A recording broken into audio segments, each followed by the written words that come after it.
ইয়াহিয়া আলাইহিস সালাম খুব সুন্দর, বাদশার বউ রানী নিজেই ইয়াহিয়া আলাইহিস সালামের প্রেমে পড়ে গেল। ইয়াহিয়া আলাইহিস সালামের প্রেমে পড়ে গেল, কুপ্রস্তাব দিল।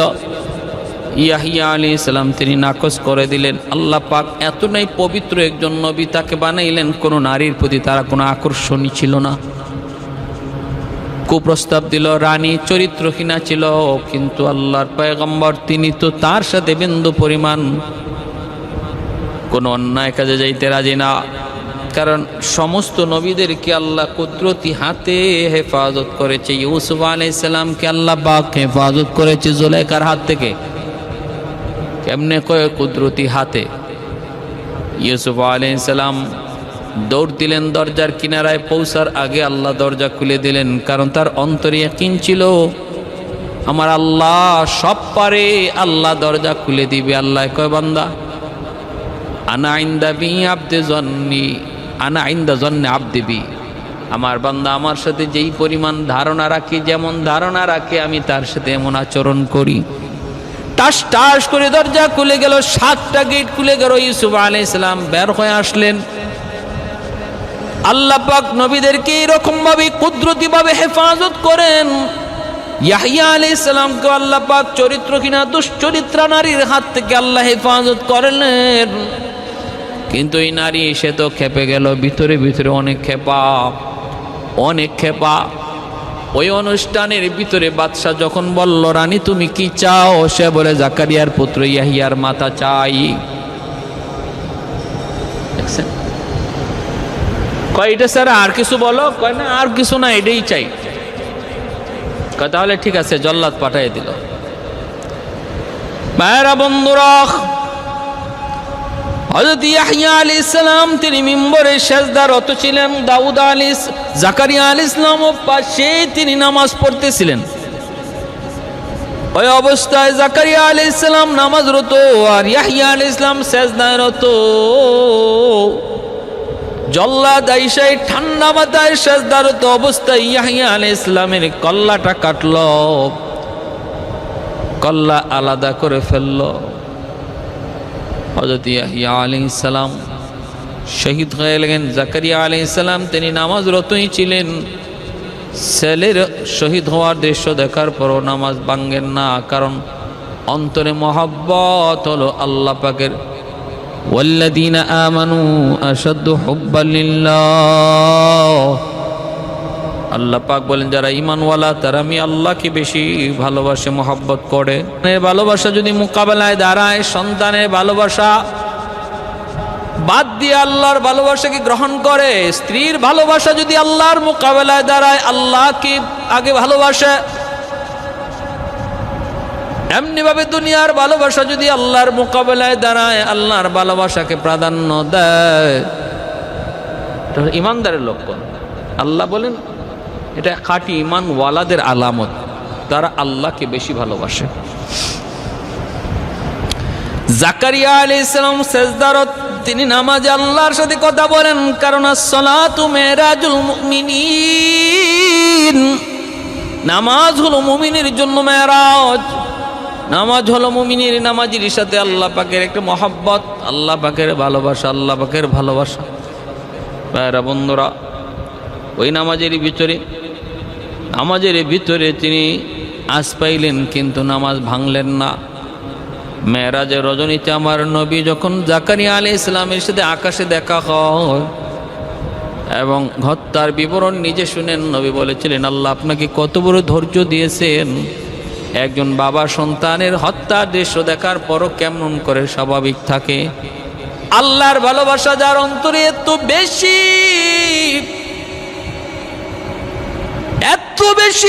বেশি ভালোবাসা, বিধায় এটা সম্ভব হয়েছে, নতুবা সম্ভব নয়। ভাইরা বন্ধুরা, তবে মনে রাখবেন যার অন্তরে যারে আল্লাহ যত বেশি ভালো পায়, তার দ্বারা ভুল কম হলেও সেটা বড় হয়ে যায়। হাসানাতুল আবরার সাইয়্যাতুল মুকাররাবিন, একজন আম মানুষ যা করে, একজন আলেম যদি তা করে, আমকে আল্লাহ ধরে না, কিন্তু আলেমকে আল্লাহ ধরে ফেলবে। একজন সাধারণ আলেম যা করলো, একজন বুজুর্গ আল্লাহওয়ালাও তা করলো, সাধারণ আলেমকে আল্লাহ পাকড়াও করবে না, কিন্তু বুজুর্গকে আল্লাহ পাকড়াও করে ফেলবে। একজন ওলি আল্লাহ যা করে তারে আল্লাহ ধরবে না, কিন্তু এই দুষ্টাই যদি একজন নবী করে আল্লাহ তারে পাকড়াও করে ফেলবে। কারণ যে আল্লাহর যত কাছে তার অপরাধ তত বড়, তার অপরাধ তত বড়। যে আল্লাহর যত কাছে তার অপরাধ ছোট হলো তত বড়। হাসানাতুল আবরার সাইয়্যাতুল মুকাররাবিন। ইয়াকুব আলাইহিস সালাম তাহাজ্জুদের নামাজরত, ইউসুফ আলাইহিস সালাম খাটের উপরে তিনি ঘুমাইতেছেন, মা নাই, মারা গেছেন, ঘুমন্ত সন্তান কান্না করছে, সাজদার জায়গা থেকে চোখটা একটু সরে গেছে সন্তানের দিকে, এতে করে আল্লাহ পাক নারাজ হয়ে গেছেন। আল্লাহ বলে, ইয়াকুব সন্তানের মহব্বত বুঝি আমি আল্লাহর চেয়ে বেশি বড় হয়ে গেল, আমার সাথে কথা বলতেছো, আমার দিকে তাকায় রইছো, সন্তানের কান্নার আওয়াজ শুনে তোমার চোখটা সন্তানের দিকে চলে গেল, আমার দিক থেকে মনোযোগ সরে গেল, আমি আল্লাহ সেটা বরদাস্ত করতে পারলাম না। ঠিক আছে না, এই সন্তানকে আমি তোমার পাশে রাখবো না, এই সন্তান তোমার চোখের সামনে রাখবো না, সন্তানকে তোমার চোখের আড়াল করে রাখবো। আর যেই চোখ তুমি সরাইছিলে আমার সাথে আমার দিকে তাকানো থেকে, এই চোখ আমি অন্ধ বানায় দেব। এজন্য সারাটা জীবন ইউসুফ আলাইহিস সালাম ইয়াকুব আলাইহিস সালামের চোখের আড়ালে ছিলেন।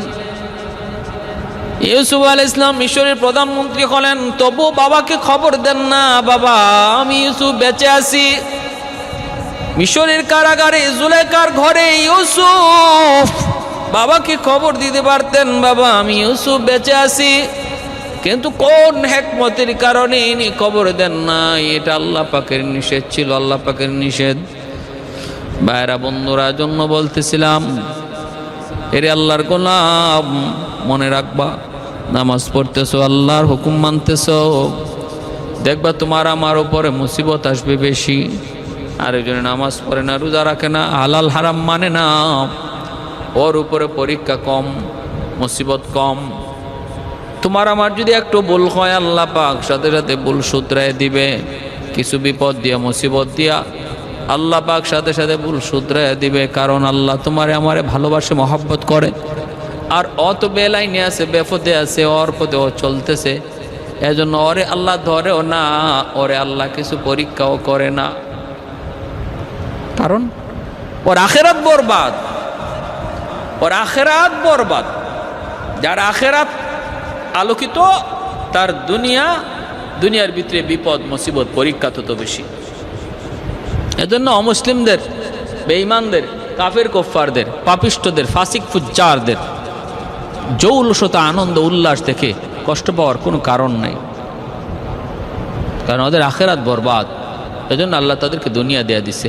আর যার জন্য আখেরাত আল্লাহ রাখছে, তারে আল্লাহ দুনিয়াতে কষ্ট, পরীক্ষা নিরীক্ষা, আপদ বিপদ মুসিবত, অভাব অনটন দিয়ে আল্লাহ রাখছে, অভাব অনটন দিয়ে রাখছে। অতএব ধৈর্য হারা হওয়ার কিছুই নেই। وَلَنَبْلُوَنَّكُمْ بِشَيْءٍ مِّنَ الْخَوْفِ وَالْجُوعِ وَنَقْصٍ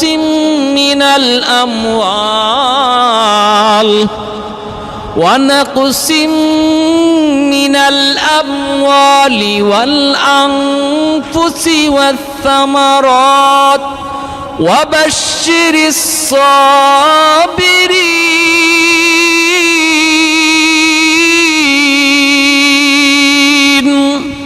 আল্লাহ পাক রব্বুল আলামিন কয়, আমি খোদা দিয়ে, অভাব দিয়া, কখনো তোমাদের উপরে মুসিবত দিয়া, জানমালের ক্ষতি করায়া, ফসলাদির ক্ষতি করায়া তোমাদের ইমানের পরীক্ষা নেব।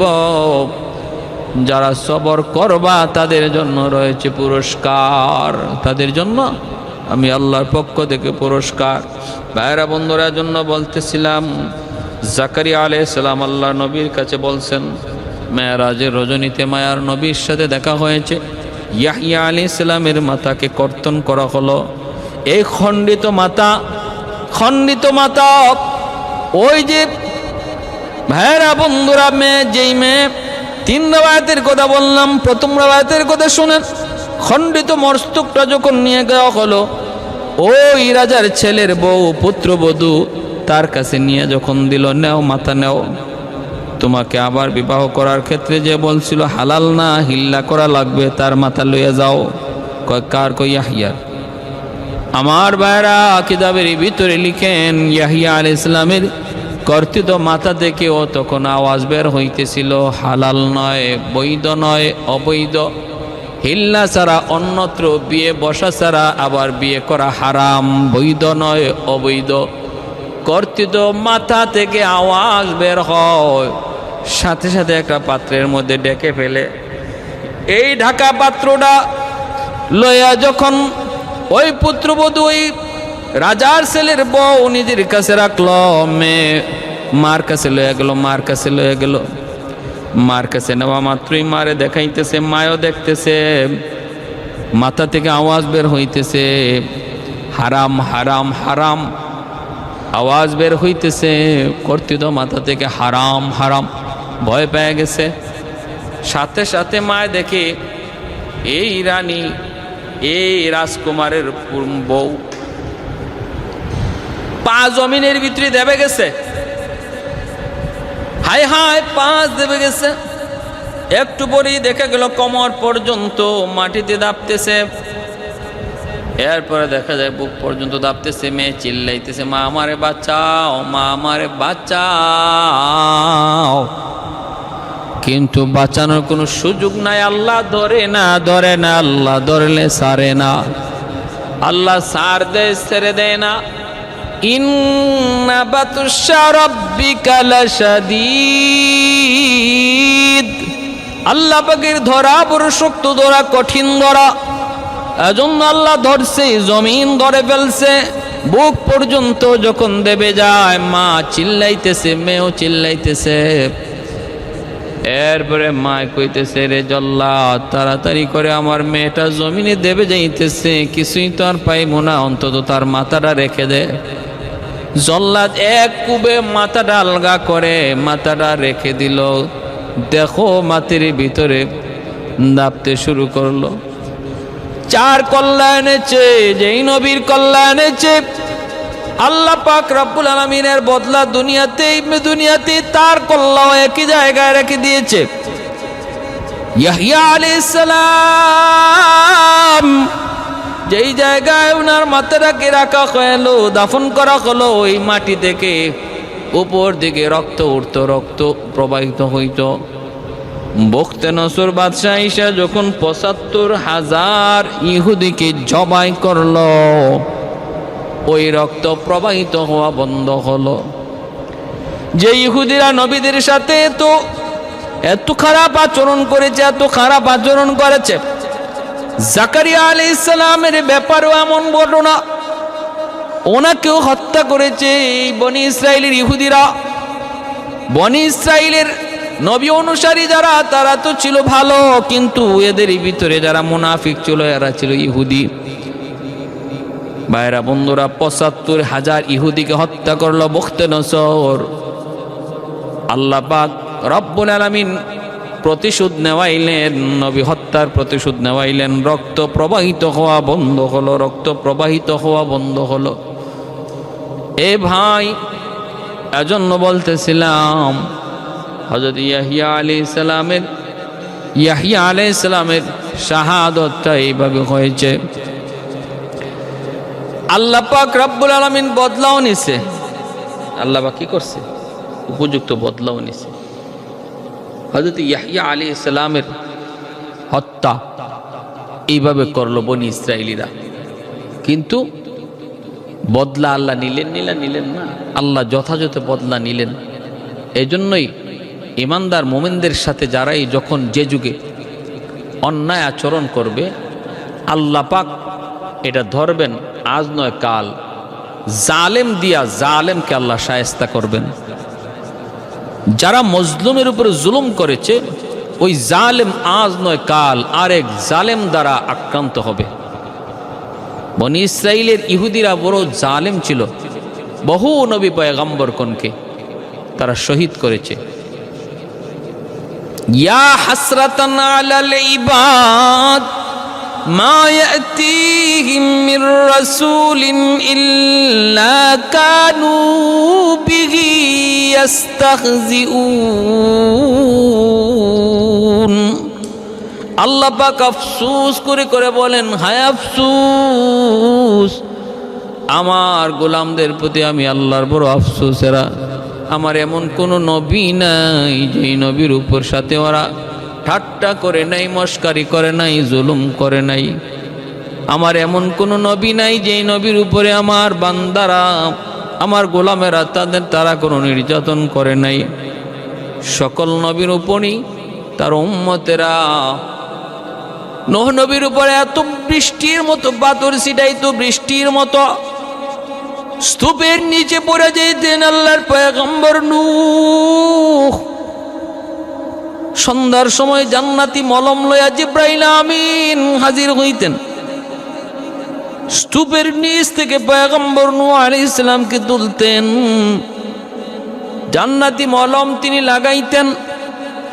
এই জান্নাতি মলম লাগায় লাগায় কিছুটা সুস্থ করতেন।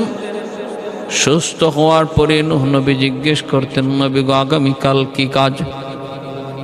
বলতেন, ভাই জিব্রাইল আগামীকাল কি কাজ? জিব্রাইল আমিন কয়, নবী গো আজকে যেই কাজ আগামীকালও সেই কাজ। দ্বিতীয় দিন দাওয়াত দিতেন, আবার বৃষ্টির মতো পাথর ওই স্তূপ থেকে আল্লাহর পাক আল্লাহ জিব্রাইলকে পাঠিয়ে তুলতেন।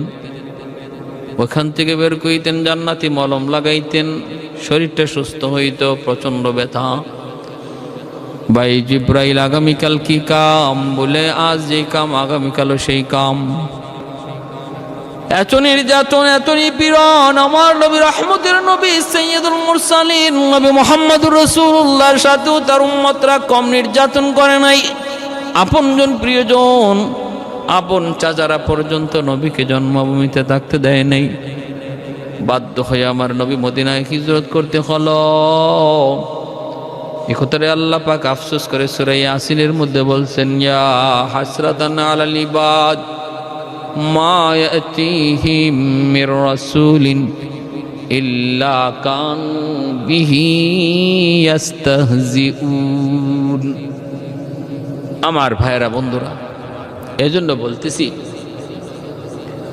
যে ওলি আল্লাহদের সাথে, নবী পয়গম্বরগণের সাথে বেয়াদবি কইরা কখনো কেউ কোনোদিন সার পায় নাই। হয়তো সাময়িক কিছু সুযোগ পাইছে, আজ নয় কাল আল্লাহ তারে ধরছেন। মান আদালি ওয়ালিয়ান ফাকাদ আযানতুহু বিল হারব। হাদিসে কুদসি আল্লাহ নিজে বলেন, আমার ওলির সাথে যারা দুশমনী করে, আমার ওলি আল্লাহদের সাথে যারা দুশমনী করে, আমার নবী পয়গম্বরগণের সাথে যারা দুশমনী করে, এখানে ওলি বলতে আল্লাহর বন্ধু, আল্লাহর প্রিয় বান্দা। আল্লাহ বুঝাইছেন, আমার প্রিয় বান্দাদের সাথে যারা দুশমনী করে আমি তাদের সাথে যুদ্ধ ঘোষণা করি। নবীদের সাথে দুশমনী আল্লাহর সাথে যুদ্ধ ঘোষণার শামিল। ওলি আল্লাহদের সাথে দুশমনী আল্লাহর সাথে যুদ্ধ ঘোষণার শামিল। উলামায়ে কেরামের সাথে দুশমনী আল্লাহর সাথে যুদ্ধ ঘোষণা করার শামিল। এজন্য সাবধান। মসজিদের ইমাম, মুয়াজ্জিন, মাদ্রাসার ছাত্র, উস্তাদ, সমাজের উলামায়ে কেরাম, তাদেরকে শ্রদ্ধা করব, সম্মান করব, ইজ্জত দিব। ওলি আল্লাহদেরকে তাজিম করে কথা বলবো। উলামায়ে কেরামের সাথে মহব্বত রাখবো। মনে রাখবা, যদি দুশমনী করি, দেখেন যত অন্যায় করেছে আল্লাহ ধরছে, ধরে নাই তা না। সেই জালেম সম্প্রদায় দামেস্কের বাদশার পরিবার, তারা গোটা পরিবারটা ধ্বংস হয়ে গেছে। হ্যাঁ, গোটা পরিবারকে আল্লাহ ধ্বংস করে দিছে। হযরত ইয়াহইয়া আলাইহিস সালামের হত্যার প্রতিশোধ নিতে যায়, জাকারিয়া আলাইহিস সালামের হত্যার প্রতিশোধ নিতে যায়, গোটা পরিবারকে, রাজ পরিবার আল্লাহ ধ্বংস করে দিছে। প্রিয় হাজিরিন, এজন্য শুধু তা নয়, তা পরিবার নয়, যারা সমর্থন করেছিল ইহুদি, তাদের উপরও একের পর এক গজব আর আযাব আসছেই। এক বখতে নসর জালেমের দ্বারাই আল্লাহ ৭৫,০০০ ইহুদিকে একদিনে খতম করাই দিছে। প্রিয় হাজিরিন, এজন্য কেউ বুকে এই ধরনের দুঃসাহস দেখানোর চিন্তা কেউ না করি যে আমি পার পেয়ে যাব, আমার উপরে কেউ নাই, আমারে ধরার কেউ নাই। মনে রাখবা, প্রত্যেক উপরের উপরও উপর আছে, প্রত্যেক উপরওয়ালার উপরেও উপরওয়ালা আছে। দুনিয়ার তোমার যেখানে উপরওয়ালা শেষ, সেখানে উলামায়ে কেরামের শুরু। উলামায়ে কেরামের শুরু। তোমার যেখানে ফোন করা শেষ সেখান থেকে উলামায়ে কেরামের ফোন করা শুরু হয় মাত্র। এরপরে আব্দুল্লাহ ইবনে মাসউদ রাদিয়াল্লাহু তাআলা আনহু আয়েশা আবু জাহেলের কল্লা কাটলেন, ওই কল্লা নবী দরবারে নিয়ে গেলেন। ইকরামা বাবারি হত্যার দৃশ্য দেখে দৌড় দিয়ে আয়েশা একজনের উপরে তিনি আঘাত করলেন। মুআজ রাদিয়াল্লাহু তাআলা আনহুর হাত কেটে গেল, ওই হাতটা অল্প কিছু ঝুলাইছিল, এই ঝুলন্ত হাতটাকে পায়ের নিচে রেখে টান দিয়ে ছিঁড়ে ফেলে দিলেন আর বললেন, এরে হাত, আল্লাহর জন্য তোরে আল্লাহর রাস্তায় শহীদ করলাম, কোরবানি দিলাম, কিয়ামতের ময়দানে জান্নাতে আল্লাহ তোমার সাথে আমার আবার সাক্ষাৎ করাবে, হাত আল্লাহ জান্নাতে আমার হাত আল্লাহ পরায় দিবি। ভাইরা, ইকরামা তারপরে মুসলমানের আক্রমণ দেখা তাড়াতাড়ি পলায়ন করলেন। বদরের ময়দান থেকে ইকরামা পালায় আসলো, বাবার লাশটা পর্যন্ত আনার সাহস তিনি করেন নাই, কারণ নিজের জান বাঁচায় কোনো রকম বদর থেকে তিনি ফেরত চলে আসলেন। কিন্তু অন্তরের ভিতরে জিদ আরও ডাবল বেড়ে গেল। এতদিন পর্যন্ত ইসলামের বিরোধিতা ছিল শুধু বাবার আনুগত্যের কারণে, এখন ইসলামের বিরোধিতা বাবার হত্যার প্রতিশোধ নেওয়ার জন্যেই দুর্ধর্ষ এক বাহিনী গঠন করলেন ইকরামা। এমনিই তো বহুত বড় এক অশ্বারোহী, দুর্দান্ত একজন বীর সৈনিক। ইকরামা একটা বাহিনী, দুর্ধর্ষ বাহিনী গঠন করলেন শুধু বাবার পিতৃহত্যার বদলা নেওয়ার জন্য। এরই ভিতরে যুদ্ধের জামামা বেজে উঠল, উহুদের যুদ্ধের দামামা বেজে উঠল। এই উহুদের যুদ্ধে ইকরামা নিজেকে বড় প্রস্তুত করলেন বদলা নেওয়ার জন্য। তিনি তার বাহিনী নিয়ে সামনে যাবেন। তার স্ত্রী উম্মুল হাকিমকেও তিনি বললেন, বড় মহব্বতের, বড় ভালোবাসার স্ত্রী, স্বামী স্ত্রীর ভিতরে কঠিন ভালোবাসা ছিল। আবার আপন চাচাতো বোন ইকরামার স্ত্রী উম্মুল হাকিম ইকরামার স্ত্রী, কঠিন ভালোবাসা মহব্বত। স্ত্রীকেও উহুদের যুদ্ধে নিয়ে চললেন। বদরের যুদ্ধে যেই সমস্ত মানুষ তাদের খতম হয়েছে, বদরের যুদ্ধে তাদের যেই সমস্ত মানুষগুলো তারা খুন হয়েছে, তাদের স্ত্রীদেরকেও ইকরামা উহুদের যুদ্ধে নিয়ে গেলেন। তারা যেন পেছন থেকে তবলা বাজায়, ঢোল বাজায়, যোদ্ধাদেরকে তারা যেন উৎসাহ দেয়। উম্মুল হাকিমকেও বলল, তুমি ওই নারীদের সাথে থাকবা, আমাদেরকে উৎসাহ দিবা। কেউ যদি যুদ্ধ থেকে পিছনে পলায়ন করে আসে তাকে আবার যুদ্ধে পাঠাইবা। ভাইরা বন্ধুরা, ওই উহুদের যুদ্ধে ইকরামা অনেক প্রস্তুতি নিয়ে রওনা দিলেন। আর উহুদের যুদ্ধে তাদের পক্ষে, কাফেরদের পক্ষে আরেকজন বীর বাহাদুর ছিলেন, যার নাম খালিদ বিন ওয়ালিদ রাদিয়াল্লাহু তাআলা আনহু। তিনিও পরবর্তীতে কালেমা পড়ে মুসলমান হয়েছেন। কিন্তু উহুদের যুদ্ধে নবীর বিরুদ্ধে, ইসলামের বিরুদ্ধে কাফেরদের শক্তি অনেক বেশি। দুইজন বীর বাহাদুর, একজন খালিদ বিন ওয়ালিদ আর একজন ইকরামা বিন আবি জাহেল। খালিদ বিন ওয়ালিদ কাফেলার ডান দিকে নেতৃত্ব দেন আর ইকরামা বাম দিকে নেতৃত্ব দেন। প্রচণ্ড রণকৌশলবিদ, যুদ্ধের কৌশল জানতেন খালিদ বিন ওয়ালিদ। ইকরামাও জানতেন তাদের এই প্রচণ্ড এই চতুরতা এবং তাদের এই দুর্ধর্ষ সাহস উহুদের যুদ্ধে তাদের বিজয় ছিনে আনলো। তাদের এই পরিকল্পনা উহুদের যুদ্ধে তাদের অনেক পক্ষে মুসলমানদের পরাজিত করে বিজয় তারা ছিনায় নিয়ে আসলো। উহুদের যুদ্ধের প্রাথমিক অবস্থাটা মুসলমানদের জয় ছিল, জয়। ছোট্ট একটা ভুলের কারণে মুসলমানের পরাজয় হলো। ছোট্ট একটা ভুল। আল্লাহ নবী বলেছিলেন, 50 জন তীরন্দাজকে তোমরা এই গিরিপথ ছেড়ো না। আমরা যুদ্ধে জয়লাভ করি আর পরাজিত হই, তোমরা কিন্তু এই গিরিপথ ছেড়ে দিও না। কিন্তু যুদ্ধে জয় দেখে তারা এই গিরিপথ ছেড়ে গনিমতের মাল কুড়ানোর জন্য চলে গেছিলেন। আর এই সুযোগ খালিদ বিন ওয়ালিদ পিছন দিক থেকে তিনি তার বাহিনী নিয়ে আক্রমণ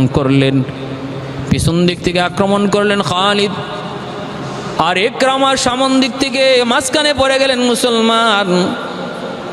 চরম পরাজয় হলো। আমার নবী আহত হলেন, নবীর দান্দান মুবারক শহীদ হলো। ভাইয়েরা বন্ধুরা, এইবার উহুদের যুদ্ধে তারা কিছুটা বদরের বদলা নিয়ে নিল। এইভাবেই চলছে, এইভাবেই চলছে। ভাইয়েরা বন্ধুরা, এর ভিতরে মক্কা বিজয়ের দিন চলে আসলো। মক্কা বিজয়ের পালা, হুদাইবিয়ার সন্ধি তার লঙ্ঘন করলো। মক্কা বিজয়ের প্রস্তুতি নবী নিলেন। 10,000 সাহাবায়ে কেরামদেরকে নিয়ে আল্লাহর নবী যখন মক্কা বিজয়ের জন্য তিনি মক্কার পার্শ্ববর্তী এলাকা অবস্থান করলেন, আল্লাহর নবী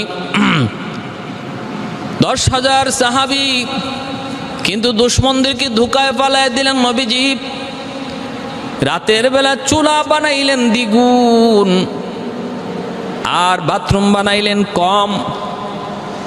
গুপ্তচর আবু সুফিয়ানের নেতৃত্বে গুপ্তচর আইসা যখন দেখলো চুলায় শুধু আগুন আর আগুন, এত চুলা, তাহলে মানুষ মনে হয় 70-80 হাজারের কম না, লাখের কম না। আবু সুফিয়ানের কাছে গুপ্তচর যায় বলতেছে, উস্তাদ মানুষ গণ্য কেমনে, চুলাই তো গইনা কুল পাই না, অতএব না না মনে হয় 50-60-70 হাজার মানুষের কম না। রাতের শেষ অংশে আবু সুফিয়ান আরেকজনকে পাঠাইলো। সে আইসা দেখে বাথরুমের সামনে বিশাল বড় লাইন, কারণ বাথরুম তো কম, লাইন তো হবেই। আল্লাহ নবীর কৌশল। সেও যায় রিপোর্ট দিল, উস্তাদজি সে কত কইছে, কয় আগের জনে কইছে 50-60-70 হাজার। কয় কি কোন 60-70 হাজার তো বাথরুমের সামনে দাঁড়ায় রয়েছে, তাবুর সামনে কি পরিমাণ আছে। সিদ্ধান্ত নিল আবু সুফিয়ান, না না আমরা বিরোধিতা করব না, বাধা দিব না। মুহাম্মদের সামনে প্রচুর সৈন্য রয়েছে, বাধা দিয়ে কোনো লাভ হবে না। অতএব যার যার মতো করে যান বাঁচাও, যার যার মতো করে যান বাঁচাও। এই সিদ্ধান্ত হয়ে গেল সর্বসম্মতিক্রমে, আল্লাহর নবীকে তারা বাধা দিবে না। কিন্তু ইকরামা সে সর্বসম্মতিক্রমে যে সিদ্ধান্ত হলো, সেই সিদ্ধান্তের বিরুদ্ধে যাইয়া ইকরামা তার বাহিনী লইয়া আল্লাহর নবীর বাধা দেওয়ার জন্য চেষ্টা করলো। কিন্তু খালিদ বিন ওয়ালিদ রাদিয়াল্লাহু তাআলা আনহু তিনি তো এতে দিনে মুসলমান হয়ে গেছেন। খালিদ বিন ওয়ালিদ ফতে মক্কার দিন, মক্কা বিজয়ের দিন তিনি সামনে, আল্লাহর নবীর সামনে, নবীর ডান দিকে খালিদ বিন ওয়ালিদ ইকরামার বাহিনীকে তছনছ করে দিলেন। যারা সাথে ছিল অনেকেই মারা গেল, বাকিরা পলায়ন করলো। এমনকি ইকরামা নিজেও মক্কা ছেড়ে পালাইতে লাগলো। কোন রকম যান বাঁচায় ইকরামা মক্কা ছেড়ে বের হয়ে গেল। ইকরামা মক্কা ছেড়ে বের হয়ে গেলেন। কোথায় যাবেন? মক্কায় থাকার কোনো জায়গা নাই, কারণ মক্কা তো মুহাম্মাদুর রাসূলুল্লাহ দখল করে নিয়েছেন। কোথায় যাবেন? যাওয়ার তো কোনো জায়গা নাই। আল্লাহর নবী রহমতের নবী মক্কা জয় করে নিলেন, আর নবী ঘোষণা দিলেন, শোনো বাইতুল্লাহ সামনে যারা বাইতুল্লাহ অবস্থান করবে তারা নিরাপদ। আবু সুফিয়ান এর ভিতরে ওই দিন কালেমা পড়ে মুসলমান হয়েছেন। আবু সুফিয়ান মুসলমান হয়ে গেছেন। এই আবু সুফিয়ানের সাথে আমার নবীর সম্পর্ক হলো নবীর শ্বশুর, আর নবী হলেন জামাতা উম্মে হাবিবা রাদিয়াল্লাহু তাআলা আনহা, আমাদের আম্মা জান, আমার নবীর পবিত্র বিবি। ওনার বাবা ছিলেন আবু সুফিয়ান, আর আবু সুফিয়ানের স্ত্রীর নাম ছিল হিন্দা। আবু সুফিয়ান মক্কা বিজয়ের দিন কালেমা পড়লেন। হিন্দাও মক্কা বিজয়ের দিন কালেমা পড়ে মুসলমান হয়ে গেলেন। ওইদিকে ইকরামার স্ত্রী উম্মুল হাকিম তিনিও হিন্দার সাথে 10 জনের মতো একজন মহিলা আমার নবীর সামনে আইসা তারা নিজেদের ইসলাম গ্রহণের কথা প্রকাশ করলেন। ভাইয়েরা বন্ধুরা, আমার নবী রহমতের নবী তিনি ওই দিন সবাইকে সাধারণ ক্ষমা ঘোষণা করলেন। লা তাসরিবা আলাইকুমুল ইয়াউম, আল ইয়াউম ইয়াউমুল মারহামা। আজকের দিন বদলা নেওয়ার দিন নয়, আজকের দিন হলো রহম করার দিন। আমরা আমাদের বাড়িঘর ফিরে নেওয়ার জন্য আসি নাই, আমরা এসেছি আল্লাহর দিন প্রতিষ্ঠা করার জন্য। নবী বললেন, সাহাবীরা শোনো, যার যার বাড়িতে যাইয়া তোমাদের বাড়ি যারা দখল করে রেখেছে তাদের মালিকানাও বুঝাইয়া দিবা। বাড়ির দখল ফিরে নেওয়ার জন্য মক্কা বিজয় করি নাই, বরং আমাদের বাড়িঘর যারা দখলে আছে তাদেরকে দখলের সাথে মালিকানাও বুঝাই দিয়ে আসো। সাহাবীরা কই, নবী গো, কত সুন্দর আখলাক, কেমন ধৈর্য দিয়ে আল্লাহ আপনারে বানাইছে গো নবী। আপনি কি ভুলে গেছেন মক্কার মানুষগুলি কত নির্যাতন করছে আমাদের উপর? নবী বললেন, চোখের পানি ঝরে সাহাবীরা, তোমাদের উপরে যে নির্যাতন হয়েছে আমি নবী ভুলি নাই। আমার উপর যে নির্যাতন হয়েছে মক্কায়, তোমরা কি ভুলে গেছো? না গো নবী, আমরাও ভুলি নাই। আল্লাহ নবী বললেন, আমি যদি আমার নির্যাতনের কথা ভুলে গিয়া তাদেরকে মাফ করে দিতে পারলাম, তোমরা কেন মাফ করতে পারবো না? আল্লাহ নবী সাধারণ ক্ষমা ঘোষণা করে দিলেন, কিন্তু কিছু কিছু মানুষকে নবী, কয়েকজন মানুষের ব্যাপারে নবী নাম উল্লেখ করে বললেন, এদের মাফ নাই, এদের মাফ নাই, এদেরকে যেখানে পাবা সেখানে হত্যা করবা।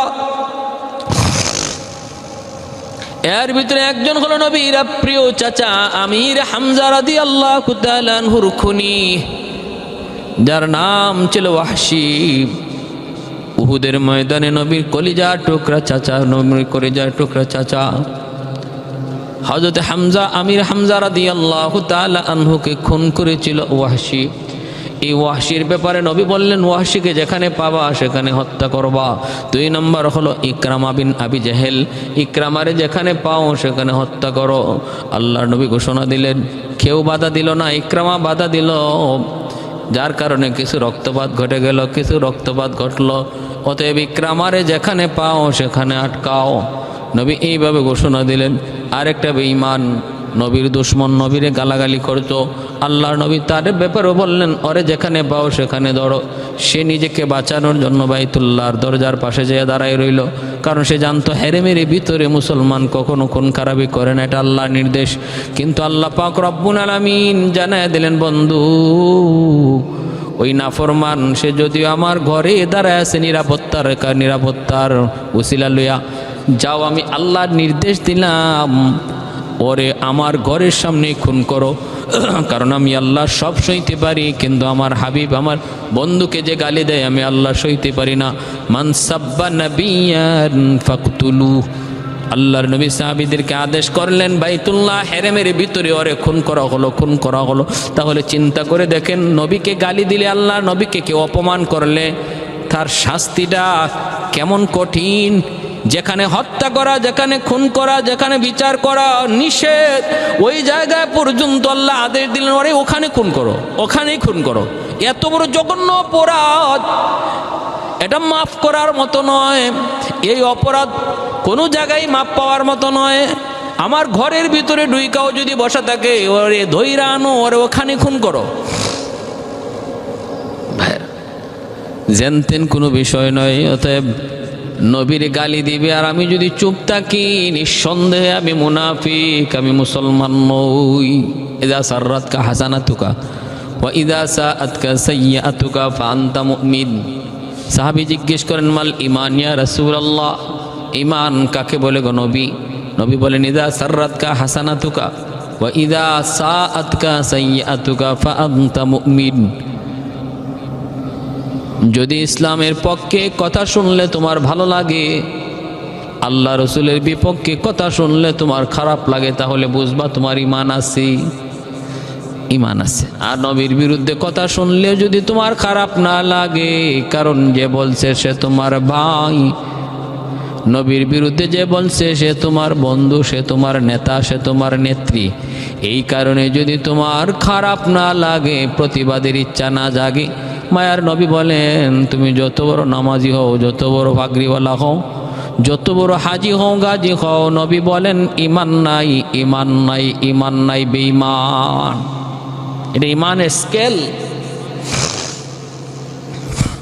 এটা ঈমানের স্কেল।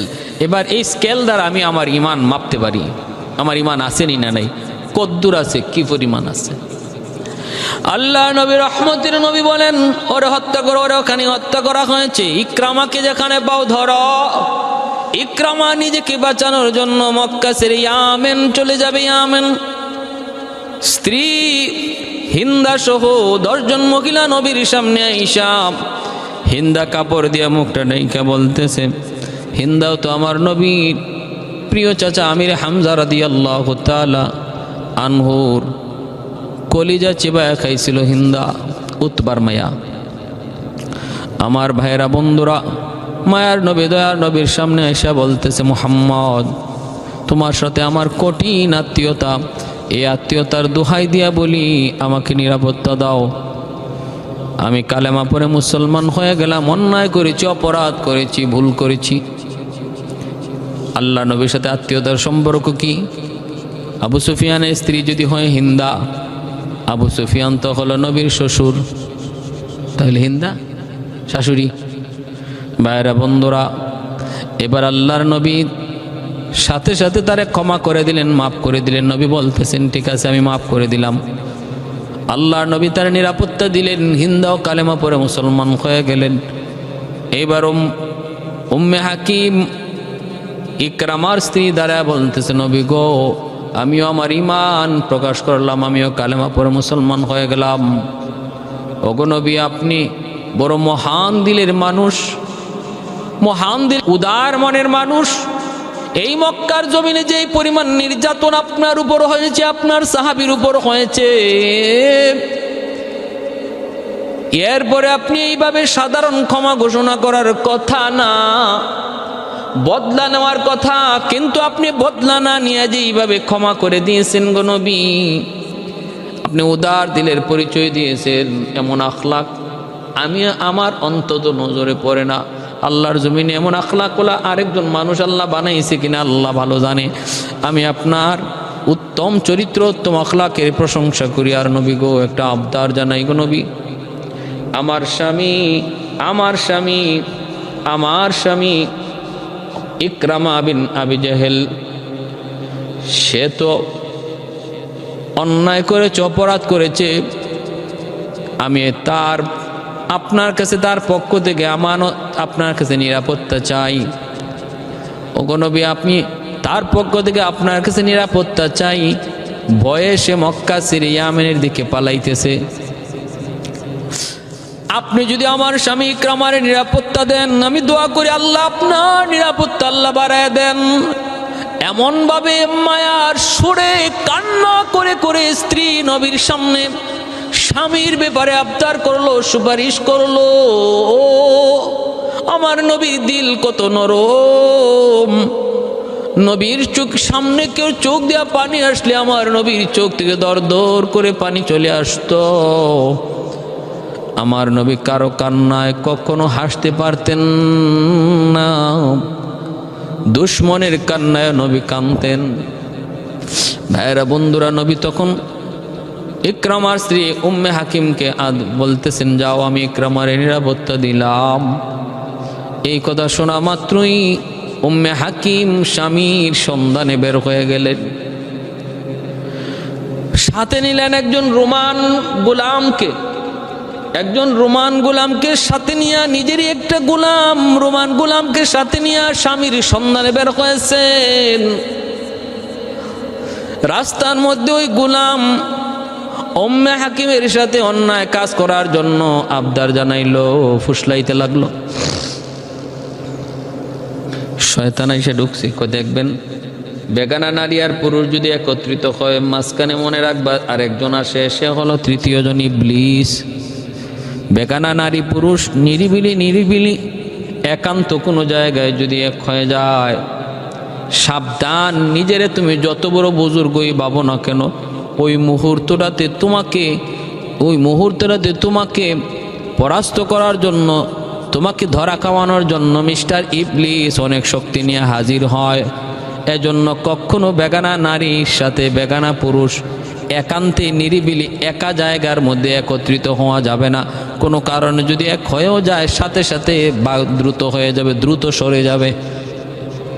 নিজের পিরাগির, নিজের বুজুর্গির তখন বাহাদুরি করে কোনো লাভ নাই। এমন বহু বুজুর্গরে শয়তান পানি খাওয়াই দিছে, একদম নাকে চুবানি খাওয়াই দিছে বহু অলি আল্লাহরে, বহু বুজুর্গরে। অতএব সাবধান, বেগানা কোনো নারীর সামনে যেয়া নিজের বুজুর্গির বাহাদুরি করে কোনো লাভ নাই। যত পারা যায় এদের থেকে দূরে থাকা, এখান থেকে দূরে থাকা। এটা আগুন। আগুনের পাশে মম নিয়ে যদি মমরে আপনি বলেন মমরে তুই গলবি না, কোনো দিন সেটা সম্ভব নয়। আগুনের পাশে মম নিলে মম অটোমেটিক গলবে, অটোমেটিক গলে যাবে। হ্যাঁ, এই রোমান গোলাম ইকরামা রাদিয়াল্লাহু তাআলার স্ত্রী উম্মে হাকিমের সাথে অন্যায় করার জন্য ফুসলাইতে লাগলো। একা একা দুজন, উনিও স্বামীর খুঁজে বের হয়েছে পাগলের মতো। উম্মে হাকিম তারে শুধু আশা দিয়া কৌশল করে সামনের দিকে নিয়ে যাচ্ছেন।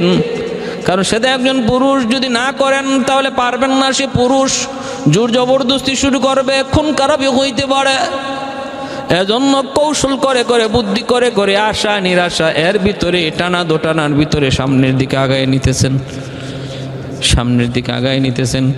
নিয়ে তিনি একটা বস্তির ভিতরে ঢুকেই চিৎকার করে উঠলেন, আমাকে বাঁচাও, সাহায্য করো।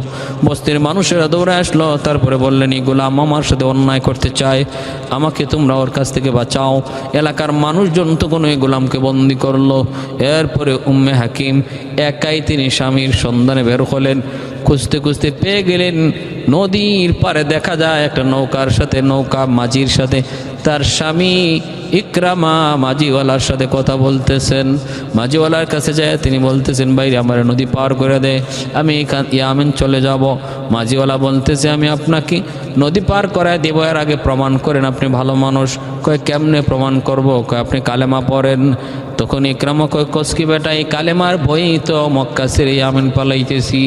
এর ভিতরে উম্মে হাকিম যায় হাজির হইয়ে স্বামীকে দেখেই জড়ায় ধরছে, আর স্বামীকে বলতেছে, স্বামী গো, ও স্বামী তুমি ইয়ামেন যেও না,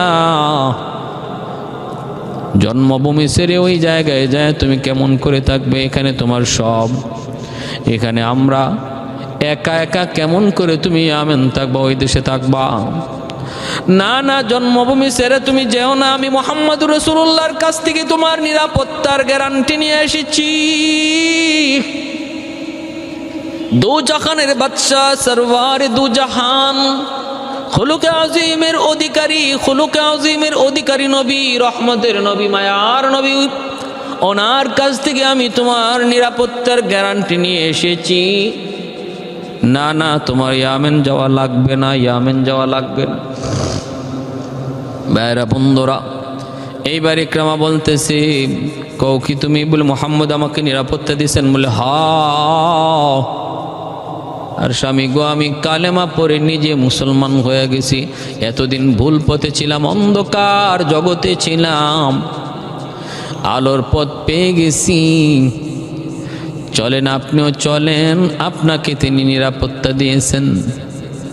ইকরামার মনটা নরম হয়ে গেল, ফিরে আসলো, আর রাস্তার মধ্যেই তিনি গোলামের কথা জানাইলেন। ইকরামা গুসায় তিনি ওই গোলামের কাছে যায় গোলামকে হত্যা করলেন। তারপরে স্ত্রীকে নিয়ে তিনি রওনা দিলেন।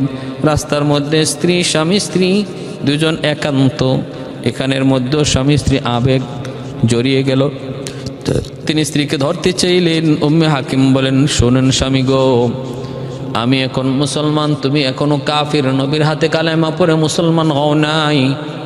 আমি হলাম মুসলমান পবিত্র, আর তুমি অপবিত্র। এই অবস্থায় তোমার আমার এখনো এইরকম মিলন হওয়া সম্ভব নয়। ইকরামা তখন কয়, বিবি তুমি এমন কথা বললা, তোমার আমার মিলন, তোমার আমার কাছে আসা মহব্বত, যেই জিনিস বাধা দেওয়া রাখছে সেটা সাধারণ কোনো বিষয় হতে পারে না। অতএব তাড়াতাড়ি আমাকে ইমানের কাছে নিয়ে চলো, ইমানের সন্ধানে নিয়ে চলো। আল্লাহ নবীর সামনে এসে ইকরামা হাজির। মায়ার নবীর কাছে জিবরাইল খবর দিয়া দিছেন, নবী গো ইকরামা আসতেছে, ইকরামার সম্মানে আপনি সুস্বাগতম জানান। আল্লাহ নবী সাহাবায়ে কেরামদেরকে বললেন, সাহাবীরা একটু ইকরামাকে সুস্বাগতম জানাও। এতদিন পর্যন্ত যে ইকরামা আমাদের বিরুদ্ধে ছিল, আবু জাহেলের সন্তান, বাবা ইসলামের এত বড় কঠিন দুশমন ছিল, তার বাবাকে তোমরা গালি দিও না, কারণ ইকরামা মুসলমান হওয়ার জন্য আসতেছে। মৃত মানুষকে গালি দিলে মৃত মানুষ কিছু শুনে না, কিন্তু তার সন্তান কষ্ট পায়, এজন্য মৃত মানুষকে গালি দিও না। আল্লাহর নবী রহমতের নবী এইভাবে বললেন। ইকরামা কাছে আসতে মায়ার নবী দৌড় দিয়ে যায় ইকরামাকে জড়ায় ধরলেন। ভাইরা বন্ধুরা, হাদিসের মধ্যে এসেছে মায়ের নবী তখন চাদরটাও ঠিক মতো গায়ে নিতেছিলেন না, চাদরটা টানেন আর দৌড়েন যায় ইকরামাকে স্বাগতম জানাইলেন। ইকরামাকে আল্লাহর নবী যায় বসাইলেন, মুচকি হেসে আল্লাহর নবী সুস্বাগতম জানান। ইকরামা কই, নবী গো, আমার স্ত্রী উম্মে হাকিম বলেছে আপনি নাকি আমাকে নিরাপত্তা দিয়েছেন, কথাটা কতটুকু সত্য? আল্লাহর নবী বললেন, যা বলেছে তোমার স্ত্রী সব সত্য, আমি তোমাকে নিরাপত্তা দিয়েছি। এই কথা বলতেই তখন ইকরামা বলতেছে, এবার আপনি আমার কাছে কি চান বলুন। আল্লাহর নবী বলেন, ইকরামা কিছুই চাই না, চাই শুধু এক আল্লাহর স্বীকৃতি দাও। বলো আল্লাহ এক, তার সাথে আর কোনো শরিক নাই, ইবাদতের উপযুক্ত একমাত্র আল্লাহ, আর আমি আল্লাহর গোলাম ও আল্লাহর রসুল, আল্লাহর বান্দা আল্লাহর রসুল। শুধু এতটুকু বলো, লা ইলাহা ইল্লাল্লাহ মুহাম্মাদুর রাসূলুল্লাহ। ইকরামার সাথে সাথে কালেমা পড়ে নবীর হাতে হাত রেখে কালেমা পড়ে মুসলমান হয়ে গেলেন। এরপরে বলতেছেন, নবী গো আর কি চান? নবী বলেন, নামাজ পড়ো, যাকাত দাও, ভালো কাজের আদেশ করো, গান বাজনা করো না, মদ গাঞ্জা খেও না। আল্লাহর বিধিবিধানগুলা তেনাকে যখন এইভাবে শোনায় দিতেছেন, ইকরামা বলেন, নবী গো আপনি যা বলছেন সব ভালো কাজ, যা আদেশ করেছেন সবগুলি একজন ভালো মানুষের কাজ, আর আপনিও আমাদের সমাজের একজন ভালো মানুষ। ইসলাম নবী হওয়ার আগে আপনি আমাদের মধ্যে ভালো মানুষ ছিলেন, আল আমিন ছিলেন। নবী হওয়ার পরও আপনি আল আমিন। এতদিন যা করেছি ভুল করেছি, ওগো নবী আমি আপনার হাতে হাত রেখে কালেমা পড়ে মুসলমান হয়েছি, এবার আমি আপনার গোলাম, আপনার কদমে আমার মাথা, যা বলবেন আমি শিরোধার্য। আল্লাহ নবী খুশি হয়ে বললেন, ইকরামা তোমার উপর আমি নবী এত খুশি হয়েছি, এখন তুমি যা চাইবা আমি তাই আল্লাহর কাছ থেকে মঞ্জুর করে দিব। এই সুযোগটা পাওয়া মাত্র ইকরামা বলতেছে, নবী গো আমার কোনো কিছু চাওয়া নাই, পাওয়া নাই, আমার শুধু একটাই চাওয়া, একটাই পাওয়া। এতদিন পর্যন্ত আমি অন্ধকার জগতে ছিলাম, সরাসরি আপনার সাথে বিরোধিতা করেছি, কত ষড়যন্ত্রের জাল বুনেছি, এই তলোয়ার দ্বারা কত মুসলমান ভাইয়ের কল্লা আলাদা করেছি, কত মুসলমান ভাইয়ের রক্ত ঝরাইছি। আমি বহুত বড় অন্যায়কারী। আমার আপনার কাছে একটাই চাওয়া, আল্লাহ যেন আমার পিছনের সব গুনাহ খাতা আল্লাহ মাফ করে, আল্লাহ যেন আমার পিছনের সব অন্যায়গুলি আল্লাহ মাফ করে। আমার বাবা ছিল আপনার কঠিন থেকে কঠিন দুশমন, ওগো নবীজি আমার বাবার পক্ষে থেকে আমি কত অন্যায় কাজে জড়িত হয়ে গেছি। আজকে আমাকে আল্লাহ যে সত্যের পথ আল্লাহ দেখাইছেন, হাজারো শুকুর। তবে একটাই চাওয়া, আল্লাহ যেন আমার পিছনের গুনাহ খাতা মাফ করে। মায়ার নবী দয়ার নবী আল্লাহর কাছে দোয়া চাইলেন আর বললেন, আল ইসলাম ইয়াহদিমু মা কানা ক্বাবলা। ও ইকরামা, ইসলাম হলো এমন এক পাওয়ারফুল মেডিসিন, এই ইসলাম গ্রহণ করার সাথে সাথে পিছনের সব ময়লাই মেডিসিন ধুয়ে দেয়। টেনশন করো না, চিন্তা করো না, আজ থেকে তুমি নিষ্পাপ, পিছনে কোনো গুনাহ নাই। ভাইরা বন্ধুরা, এরপর থেকে ইকরামা ইসলামের জন্য নিজেকে এতটা নিবেদিত প্রাণ করে নিলেন, এমন কোনো যুদ্ধ নাই এরপরে যেই যুদ্ধে ইকরামা শরীক হন নাই, এমন কোনো অভিযান নাই যে অভিযানে ইকরামার নাম শুরুতে আসে নাই। ভাইরা বন্ধুরা, এইভাবে মুসলমান হওয়ার কিছুদিন পরেই যুদ্ধের জামা